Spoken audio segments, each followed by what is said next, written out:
예, 이재명 대통령이 오늘부터 3박 4일간 취임 후 첫 중국 군빙 방문에 나서게 됩니다. 여야는 각각 기대와 우려라는 상반된 반응을 보이고 있습니다. 또 이 정치권에서는 공천원금 수수 의혹을 둘러싼 공방도 계속되고 있는데요. 오늘 두 분과 함께 자세한 내용 짚어보도록 하겠습니다. 오늘은 최창렬 용인대 특임교수, 최수영 정치평론가 두 분 나오셨습니다. 안녕하세요. 안녕하세요. 제가 말씀드린 대로 이재명 대통령이 조금 전에 중국에 도착을 했고요. 오늘부터 이제 3박 4일간의 국빈 방문 일정이 시작이 되겠습니다. 그리고 내일은 한중 정상회담도 예정이 되어 있어서 일단은 이 시진핑 주석과 경주회담 이후에 이제 2달 만에 다시 만나게 되는 것인데 두 분께서는 이제 뭐 이번에 논의하게 될 여러 가지 사안 중에서 어떤 부분 주목하고 계신지 차례로 듣겠습니다. 여러 가지로 그야말로 여러 가지가 있죠. 예. 우선 가장 중요한 게 우리나라와 중국과의 관계가 지난 윤석열 정부 때 아주 좀 험악했어요, 사실은. 아주 그 긴장 관계였고 이제 그 부분을 이제 한중 관계를 완전히 복원시키는 거. 지난해 11월에 입회해서 이제 정상회담을 했습니다만 국빈 방문을 하면서 이제 완전히 정상으로 이제 가는 게 중요하고 1차적으로. 그건 중국도 마찬가지예요. 한중 관계가 불편해서 좋을 게 하나도 없죠. 우리나라도 그렇고 중국도 그렇고. 그게 가장 크고 그것과 관련해서 이제 한한령도 마찬가지예요. 그 연장에서 한한령도 우리가 빨리 풀어야죠. 한류에 대한 혐오가 한한령인데 그것도 그렇고 특히 이제 우리나라와 중국과의 관계에서 어떤 예민한 문제가 너무 많아요. 지금 특히 이제 주한미군의 전략적 유연성 같은 거 이런 것들은 중국으로서는 대단히 불편할 수 있는 거거든요. 주한미군의 역할의 문제고 또 특히 이제 안보 관련해 가지고는 타이완 문제입니다. 이미 이제 이재명 대통령이 중국 언론과의 인터뷰에서 그걸 밝혔잖아요. 우리는 기본적으로 기존에 유지해왔던 하나의 중국의 입장을 견제한다. 이게 대단히 중요한 거죠. 예. 중국은 이게 대단히 예민한 거예요. 또 하나가 이제 그러면서도 타이완 문제에 있어가지고 평화 안정을 우리는 원한다. 이런 말씀도 했단 말이에요.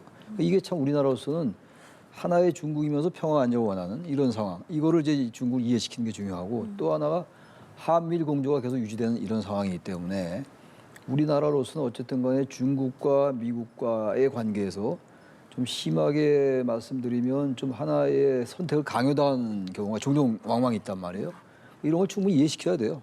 우리가 한미 동맹을 뭐 저버릴 수는 전혀 없는 거니까 안보에 있어서도 그렇고 그런 부분을 이해시키고 특히 아무튼 한중 관계 복원 그리고 이제 타이완 문제, 대만 문제 이런 문제들 또 이제 기술 경쟁에 관련된 거 우리나라와 중국과의 어떤 그 윈윈하는 것 수평적 관계로 가는 것 이런 것들을 여러 가지 논의하게 될 겁니다. 특히 기업 회장도 많이 이제 같이 가니까 예. 여러 가지 MOU도 체결해서 우리나라와 중국과의 경제 관계나 이런 것들 굉장히 중요한 거죠. 한중 관계라는 게. 근데 그동안 너무 지난 정권 때 소홀히 된 면이 분명히 있다. 그런 것들 이제 복원하고 정상시키는 게 초점이라고 생각합니다. 그러니까 국제 질서가 워낙 복잡하기 때문에 이번 만남이 또 주목이 되고 있고 말씀하신 것처럼 중국을 방문하기 전에 하나의 중국이라는 이 부분을 지지한다라는 인터뷰를 하기도 했습니다. 이번에 만났을 때 어떤 부분들이 좀 많이 논의가 될 것 같으세요? 저는 이제 한마디로 말씀드리면은 너무 큰 기대와 의욕은 보이지 않는 게 좋겠다는 생각입니다. 왜냐하면 현상 유지가 저는 필요하다는 생각인데 지금 말씀하신 네. 것처럼 이재명 대통령이 하나의 중국이라는 얘기를 CCTV와 사전 인터뷰에서 얘기하고 간 것은 우리가 이제 대만 문제에 대해서는 일본처럼 뭐 우리가 편든다는 어떤 그 레드라인은 넘지 않겠다. 중국은 대만 문제에 대해서만큼 양보를 안 해요. 지금도 일본하고 아주 팽팽하잖아요. 그렇죠. 그렇기 때문에 이 문제에 대해서는 이제 확실하게 제어해 놓고 가는 그런 이제 효과는 있었다고 저는 보고요. 이제 끝날 무렵에 아마 이제 그 기자회견이라든가 합의문이 나올 수 있다고 얘기하지만 저는 나오지 않을 거라고 봐요. 거의 어렵다고 봅니다. 그러니까 합의문도 없을 테고 아마 공동 기자회견도 안 할 가능성이 높다고 봐요. 왜냐하면 그렇게 합의될 구조가 없을 거예요. 지금 우리가 민감한 게 그러면 서해 구조물이라든가 한한령 같은 게 굉장히 예민한 문제인데 중국 입장에서는 서해 구조물이 어업기지라는 입장이고 그다음에 한한령은 우리가 그렇게 한 적이 없다는 입장인데 그걸 갑자기 바꾸겠어요. 그러니까 저는 제가 현상 유지라고 말씀드리는 거는 그렇게 이제 암묵적인 상태에서 이런 질서를 그냥 유지해내는 것만으로도 이재명 대통령이 큰 역할을 수행하는 거다. 그러니까 여기에서 뭔가 과도하게 중국과의 관계 개선이 한꺼번에 이루어질 거라 이런 기대 같은 건 안 했으면 좋겠고요. 다만 이제 여기서 양 정상 간에 신뢰를 쌓는 거. 그래서 이재명 대통령이 이런 말 했잖아요. 1년에 한 번씩은 만났으면 좋겠다는데 당장 지금 뭐 2달 만에 또 만나는 겁니다. 그런 측면에서 양 정상 간의 우호와 신뢰를 계속 증진하는 건 중요한 포인트입니다. 왜냐하면 신뢰가 있어야 앞으로도 어떤 소통의 길이 계속 열리는 거니까 그런 측면에서 저는 뭐 이재명 대통령이 한한령 문제라든가 서해 구조 문제를 제기는 하겠지만 중국의 책임 있는 답은 없을 것으로 보여서 우리가 문제를 제기하고 있다는 것만 분명히 인식시키고 그다음에 현상에 대한 질서 유지 정도만 확인하고 돌아오고 양쪽 정상의 우호 관계를 계속 유지시켜 나간다. 저는 뭐 이 정도가 될 것으로 생각합니다. 자, 이런 상황에서 어제 미국이 베네수엘라를 공습해서요. 마두로 대통령 부부를 생포했습니다. 마두로 정권을 축출한 게 된 건데 두 분께서는 이번 사태에 대해서는 어떻게 보시고 또 앞으로 이 상황에서 우리 정부는 또 어떻게 해야 된다고 생각하시는지 듣겠습니다. 우리 정부가 어떠한 입장을 내기는 대단히 곤란할 겁니다, 아마. 원칙론적으로 미국을 비난해야죠. 왜냐하면 이제 주권 국가들끼리의 어떤 그런 관계에서 지금 예. 미국의 명분은 이겁니다. 이미 이제 마두로 대통령이 기소가 됐죠. 기소가 됐는데 이제 법정에 세우지 못한 거 아니에요? 게다가 이제 이제 혐의는 이제 마약, 테러, 부패 이런 네. 것들이란 말이죠. 네. 그래서 이제 미국의 법정에 세운다는 명분으로 이제 체포를 간 거예요. 무력으로. 근데 누구나 다 느꼈겠습니다만 이게 사실 너무 놀라운 일이잖아요. 미국이 뭐 다른 나라를 공습하거나 폭격한 일은 왕왕 있어요. 근데 직접 과거에 빈 라덴을 사살한 적이 있죠. 그건 뭐 테러범이었으니까 마두로 대통령이 테러범이라고 볼 수는 없죠. 마약이라든지 이제 부패에 관련된 걸로 기소가 된 건데 테러보다는. 그런데 이게 어째 직접적으로 그 다른 나라의 국가 원수를 바로 체포한 거예요. 화면에 나오잖아요. 저렇게 이제 수갑 채우고 말이죠. 그러니까요. 그러니까 이거는 사실은 평론 관점이라든지 국제관계에서는 비난받아 마땅하죠, 미국이. 그러나 우리나라가 미국을 비판할 수 없어요. 현실이 아닙니까? 국제관계의 이 권력 정치가 가장 극명하게, 가장 명징하게 관철되는 게 국제 정치예요. 국내 정치는 아무리 다수와 소수의 대결 구도라 하더라도 법을 넘어서 하기는 어려운 거거든요. 지지난해죠, 벌써 1년이 지났으니까 계엄도 있긴 있었습니다만, 근데 저런 상황이 대단히 놀라운 일인데 영화에 나오는 블랙 호크 다운이라든지 델타 포스 영화가 그대로 이제 실현된 건데 더한 거죠, 그거보다. 아무튼 그런데 우리나라로서는 원칙론적인 얘기를 할 수밖에 없어요.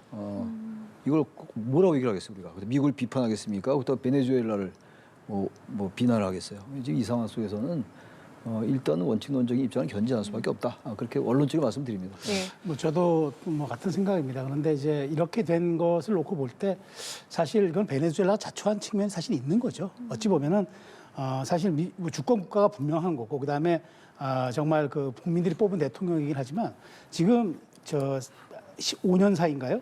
국민의 770만 명, 그러니까 30%가 더 이상 못 살겠다고 해외로 빠져나갔어요. 그러다 보니까 정권의 정통성도 흔들리고 또 더더군다나 두 번의 부정선거로 인해서 그래서 이제 거기에 탈락했던 후보가 결국 이번엔 작년 노벨 평화상을 받지 않았습니까? 그러니까 국제사회도 사실 등을 돌린 거예요. 그러니까 미국이 아무리 미국의 초강대국이라는 그런 지위에 있다 하더라도 국민의 여론이 받쳐주는 그 정권이라든가 국가 원수를 저렇게 테러범 인도하듯이 한다? 저는 못할 거라고 봐요. 근데 이미 그 신뢰도가 무너졌고 일부의 지지 기반이 남아 있다고 하지만 그거는 뭐 정말 마두로의 그냥 측근들 그룹일 뿐이고 국민들이 등을 돌린 상태. 사실 저 정도면 지금 국가에서 소요가 일어나야 돼요. 그런데 조용하잖아요. 오히려 미국이 과도 정치를 한다고 해도 아무런 반응이 없어요. 그러니까 이렇게 된 데까지는 정말 베네수엘라의 그 내부의 극명한 모순이 내재돼 있다. 물론 이제 미국이 절대적으로 잘했다는 건 아닙니다만은 결국에 미국이 정말 그 국민의 주권을 온당하게 위임받은 주권 국가라면 저렇게 했을 수 있을까? 저는 저렇게 못한다고 봐요.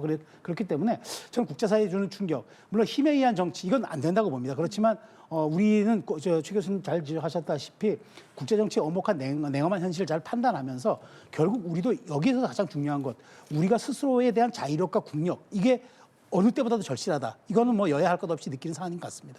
알겠습니다. 자, 이번에는 정치권 소식도 짚어보도록 하겠습니다.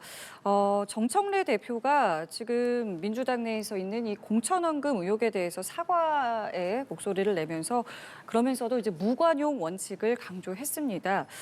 그러면서도 이제 이 부분이 개별 인사들의 일탈이다. 그러니까 이거를 어떤 공천 시스템 전반으로 볼 건 아니고 이제 개별 인사들을 중심으로 이 부분을 좀 지켜보겠다라는 입장인데 어떻게 좀 생각하세요? 이 김병기 강선우 의원 이 얘기는 이거는 워낙 지금 이제 사안이 커요. 이거는 뭐 간단하게 넘어갈 문제는 아닌 것 같아요.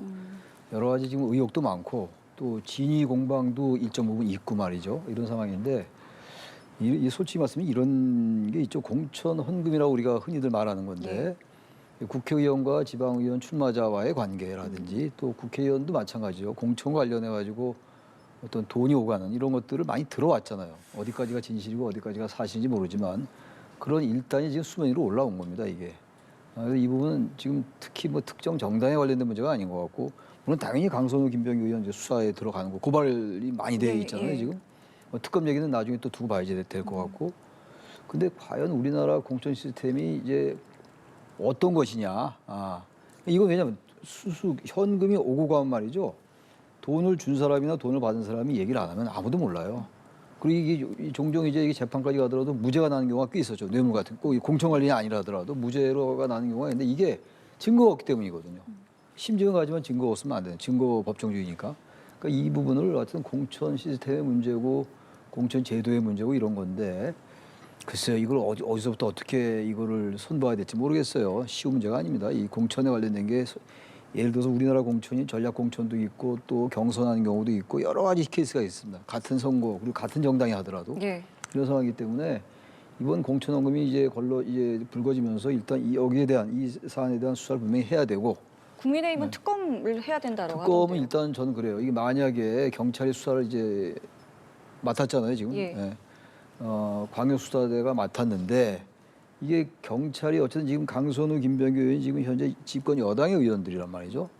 그래서 뭔가 수사가 여의치 않다라든지 미진하다고 느껴지면 특검 들어가야죠.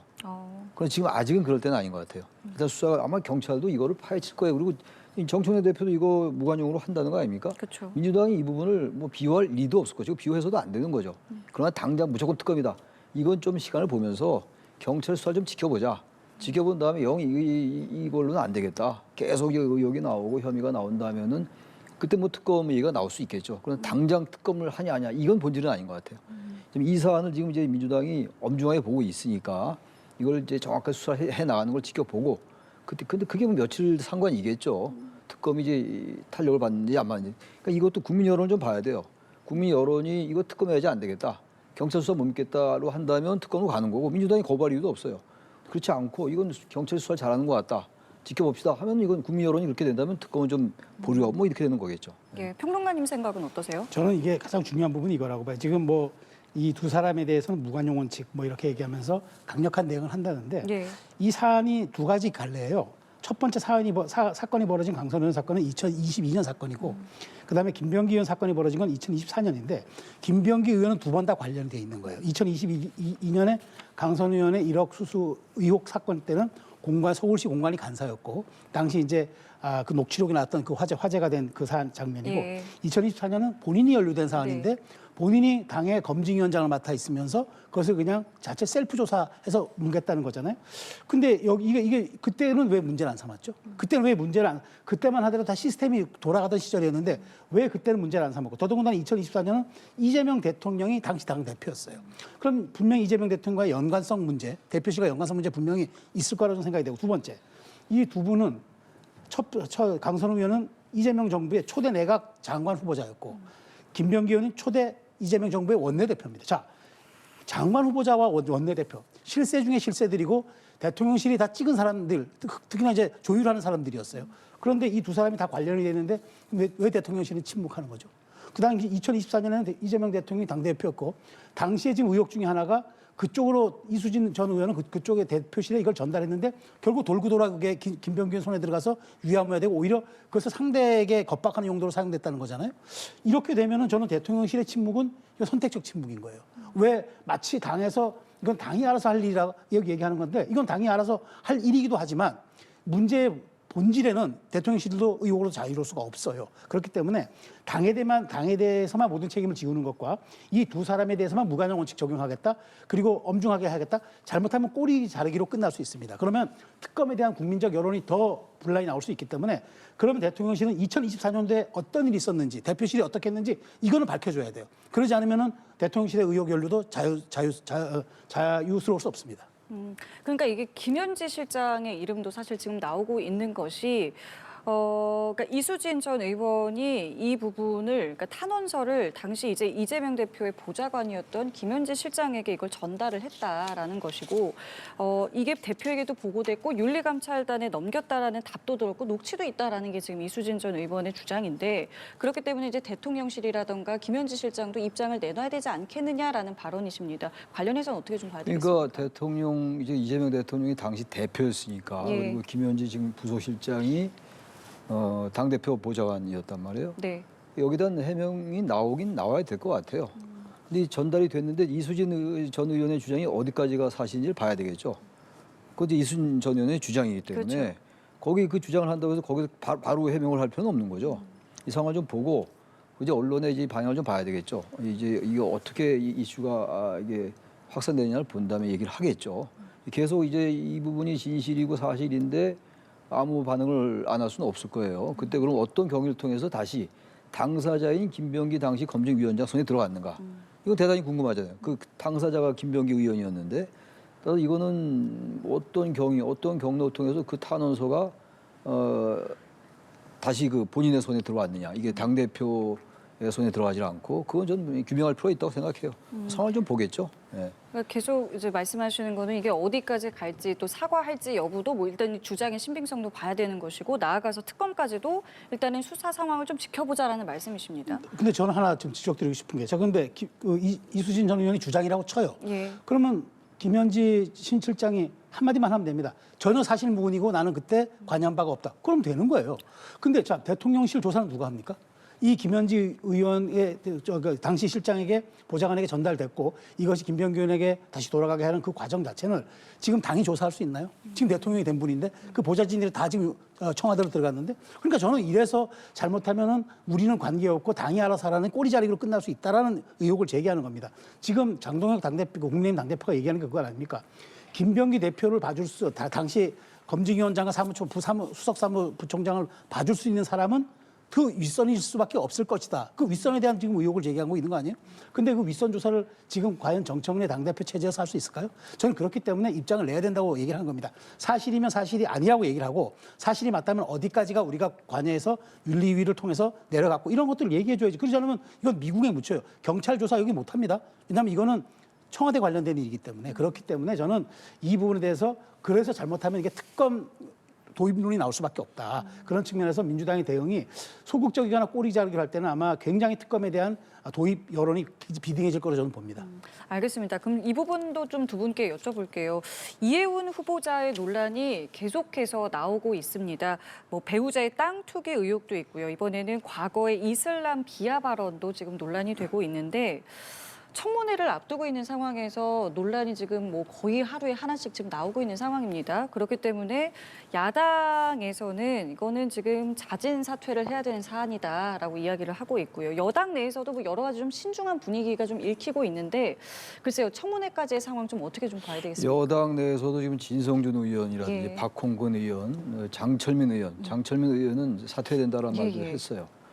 우리 박홍근 의원도 그런 취지 얘기를 했고, 좋은 이상 아닌 것 같다 이런 얘기를 의원들이 좀 했던 걸로 아는데, 근데 아무튼 이 부분은요, 지금 이제 맨 처음에는 그 인턴 직원한테 거의 폭력에 가까운 그런 뭐 야단치는 정도가 아니죠. 상상이 어려운 그런 얘기가 이제 보도가 되면서 계속 녹취가 이제 방송에 나왔어요. 신문 방송에 나오고, 그 다음에 또 이제 투기 의혹도 나왔고, 이슬람교 특정 종교에 대한 뭐 그런 혐오 발언 같은 것들도 나왔고, 오늘 보니까 다른 것도 또 나왔더라고요. 이렇게 되면 말이죠. 이거 청문회까지 가기가 어려울 수도 있다. 그 민주당도 이거는 결국 이것도 역시 국민 여론이에요. 예. 왜냐하면 이제 어떠한 이제 후보가 내정이 되면 장관 내정이 됐건 이제 장관급으로 내정이 되면 언론에 검증이 있는 거 아니에요? 검증이 있는데 이 부분이 이슈가 나오다가 사라지거나 수그러들면 그러고 그냥 가는 거예요. 끝나는 겁니다. 이게 정치라서 그래요, 그게. 마지막까지 진실 규명한 작업이 아니거든요. 청문회 통과 여부는 여러 가지 요인이 있어요. 후보자 요인도 있고, 또 그 당시에 여야 관계가 더 날카로우면 이제 넘어갈 것도 안 넘어가는 경우도 있고, 반대 경우도 있고 그래요. 네. 여러 가지 요인이 이제 있는 게 청문회 정치인데 말하자면. 근데 지금 이 상황은요, 그런 거 다 떠나서 뭐 탄핵에 대해서 계엄에 대해서 이거는 이미 지나간 것 같고, 이런 계속 이거 여기 나오는데 이재명 대통령 생각 어쨌든 통합과 중도 보수를 같이 아우르겠다. 지금 그런 실천에 옮긴 인사가 많이 있단 말이에요. 지금 이석연 전 법제처장도 네. 그렇고 많이 있어요. 권오을 국가보훈처장관 전 야당 쪽의 의원이었단 말이에요. 이게 있는데 그런 시도에도 불구하고 이런 게 나오면 이걸 과연 여권이 얼마까지 어느 정도까지 이게 방어할 수 있을 것인가. 이건 방어의 문제가 아닌 것 같고, 일단 있는 그대로 이재명 대통령이 그런 말씀을 했던 거 아닙니까? 본인이 입장 표명해라. 그래서 입장 표명했어요. 탄핵 계엄에 대해서 사과했는데 이런 부분들도 해명할 수 있어야 돼요. 이거를 제가 볼 때 민주당이 어느 선까지 옹호할 수 있을 것인가? 벌써 여러 의원들이 얘기가 나왔고, 저는 그래서 이거는 옹호의 문제를 떠나서 국민의힘이 당연히 뭐 비난하는 거죠. 물론 민주당이 이게 5번이나 공천한 의원인데 그 국민의힘도 할 말은 없어요. 너무 직자적으로 대응했어요. 그렇게 했을 때 뭐죠, 거기에 대한 비판을 좀 하더라도 어떤 우리 보수의 가치를 같이 절충해라 뭐 이런 얘기를 했으면 좋았는데 그런 얘기 안 했단 말이죠. 그건 그거고. 근데 이런 상황 속에서 국민 여론이 어떻게 형성되느냐가 관건입니다. 국민 여론이 괜찮다, 뭐 그럼에도 불구하고 보수 통합을 해라 이렇게 하면 하는 거고, 뭐 여야의 입장 분명한 거니까. 그럼에도 불구하고 우리가 객관적으로 볼 때 이 정도 여러 가지 의혹이 나오는 인사를 과연 청문회까지 갈 수 있을까? 청문회에서 해명을 하겠죠. 청문회 할 겁니다 아마. 하긴 하는데 청문회 이후에 대통령 임명할 때까지 그때 여론이 어떻게 형성될까가 관건인데 제가 볼 때는 국민 여론이 그렇게 긍정적으로 그렇게 형성되긴 좀 어렵지 않느냐. 그게 저의 생각입니다. 그러니까 청문회까지 갈지, 가서는 어떻게 될지, 청문회 이후엔 또 어떻게 될지, 뭐 여러 가지 지금 볼 수 있는 포인트들이 많은데 개인적으로 좀 어떻게 보고 계세요? 청문회까지는 가겠죠. 그 청문회까지 가는데 지금 최 교수님 말씀하시면서 뭐 우리 국민 여론이 어떻게 볼지라고 하셨는데 아무리 이 장관 청문회가 인사청문회가 뭐 통과하지 못하고 해도 대통령 임명하는 그렇게 도식적인 자리라고 해도 이렇게 통과 어려울 겁니다. 강훈식 청와대 비서실장이 도전이라는 의미심장한 단어를 썼어요. 이게 도전이다. 그러니까 도전하면 실패할 수도 있다는 걸 전제로 하는 게 도전 아닙니까? 그래서 저는 이렇게 봅니다. 그러니까 이 문제는 이념과 가치의 차원 문제도 아니고요. 본인이 걸어왔던 길에 대한 흔적입니다. 그런데 공적인 자리에서 본인이 했던 그런 족적에 대한 그런 이제 평가들인데요. 국민의힘은 지금 잔뜩 벼르고 있죠. 민주당은 팔짱 끼고 있죠. 그러면 이혜영 후보자를 누가 방어하겠습니까? 제가 일례를 하나 드리면요. 2010년에 김태호 전 경남지사가 총리 후보자로 지명됐을 때 당시 이제 그 전 도지사지만 그때 당시 도지사는 민주당 김두관 도지사였거든요. 그때 인사청문회 한다니까 경남도에서 트럭 2대 분량의 자료를 올려보내줬다 하더라고요. 그러니까 다 한번 까보라는 얘기를 합니다. 지금 국민의힘 입장에서 지금 이거 용인하겠습니까? 아마 어찌 보면 더 많은 의혹이 제기될 겁니다. 그런데 이혜영 후보자가 과연 이거를 사과만으로 돌파할 수 있을까요? 저는 그래서 이렇게 원칙 없는 어떤 그 사람을 특정 인사 한두 명으로 통합과 협치를 표명하겠다는 이 시도 자체가 저는 잘못됐다고 하는 겁니다. 상대 진영의 동의를 얻고 추천받는 사람을 쓸 때 비로소 그게 통합과 협치가 되는 거지, 픽을 하듯이 사람 몇 명 빼와서 그 장식용으로 갖다 놓는다고 그게 협치와 통합이 됩니까? 그 부작용과 사례를 지금 보고 있다고 저는 봐서요. 이 부분에 대해서는 앞으로 국민평가가 있겠고 청문회 과정을 거치겠지만 제가 보기에 청문 통과는 아마 어려울 것이고 아마 이재명 대통령도 보수 정권 인사를 쓰려고 했지만 뭐 야당의 반발로 쓰지 못했다 이런 식으로 퉁치고 넘어갈 가능성이 커서 결국에는 이것이 정말 이재명 대통령의 선의에서 우러나온 협치였을까라는 의구심을 갖게 됩니다. 알겠습니다. 상황이 이렇기 때문에 민주당의 차기 원내대표 선거에도 상당히 관심이 모아집니다. 현재까지 이제 4파전으로 이제 확정이 되면서 이제 누가 되느냐, 이게 왜냐하면 이제 5개월도 채 임기가 안 되는 이제 짧은 임기임에도 뭐 여러 가지 걸려 있는 게 많기 때문인데요. 선거의 관전 포인트를 두 개 30초씩 드릴게요. 짧게 좀 말씀 부탁드립니다. 글쎄, 지금 여기 거론되는 이제 박정, 백혜련, 진성준, 한병도 이런 분들이 이 의원들이 그렇게 개파색이 짙은 분들은 아니에요. 예. 그런 의원들은 아니고 그렇다고 특별히 친청 색채도 아니기 때문에 지금 특별하게 무슨 관전 포인트라기보다는 지금 임기가 잔여 임기를 채우는 거니까 예. 6월까지가 임기니까 5개월밖에 안 돼요. 근데 5개월 가지고 물론 이제 당 대표는 아닙니다만 이제 공천에 영향을 행사할 수는 있죠. 어느 정도 이제 그런 것들을 이제 의식할 수 있을 거예요. 이분들이 이 후보들이. 그래서 이거 임기를 1년 늘리느냐 안 늘리느냐 이것도 좀 논의를 나올 수 있어요. 민주당 내에서. 5개월 가지고 그 원내대표가 예. 사실 지금 그게 또 하나가 원래 원내대표는 이제 유권자들이 국회의원들이 유권자인데 네. 국회의원 플러스 이번에 당원도 포함되어 있어요. 예. 국회의원 80%, 권리당원 20%이기 때문에 그것도 변수입니다. 권리당원들이 과연 어느 쪽의 의원들이 지금 특별히 색채가 있는 의원들은 아니라고 그랬는데 그 권리당원들이 어느 정도의 어떤 투표권 행사하느냐 그것도 굉장히 관건일 거고 아까 좀 지나간 얘기입니다만 네. 김대중 정부 때도 그때 김준건 전 의원을 비서실장으로 발탁한 적이 있고 이한동 의원 같은 경우는 민정당 의원이었어요. 민정당과 김대중 전 대통령은 전혀 색깔이 달라요. DJP도 말할 것도 없고. 근데 어쨌든 국무총리 했잖아요. 그런 시도는 굉장히 훌륭한 거예요. 근데 그걸 자꾸 이렇게 빼가면 안 된다. 이런 식의 국민의힘의 입장은 저는 거기 동의하기 어렵다. 예. 알겠습니다. 뭐 저는 짧게 말씀드리면 예. 원내대표 선거는 잘 분석해 주셨으니까 전 오히려 원내대표 선거는 큰 문제가 아닐 것이에요. 개파 색깔이 없으니까. 근데 중요한 건 가치 일리는 최고위원 세 자리에서 누가 친청이 많이 되냐 친명이 많이 되냐 이게 민주당 내 권력 구도의 가장 핵심적인 사안이 될 거로 생각합니다. 알겠습니다. 11일에 있을 선거까지 저희가 다뤄봤고요. 오늘 두 분과는 여기서 인사드리도록 하겠습니다. 지금까지 최창렬 용인대 특임교수, 최수영 정치평론가와 함께했습니다. 두 분 감사합니다. 예, 수고하셨습니다.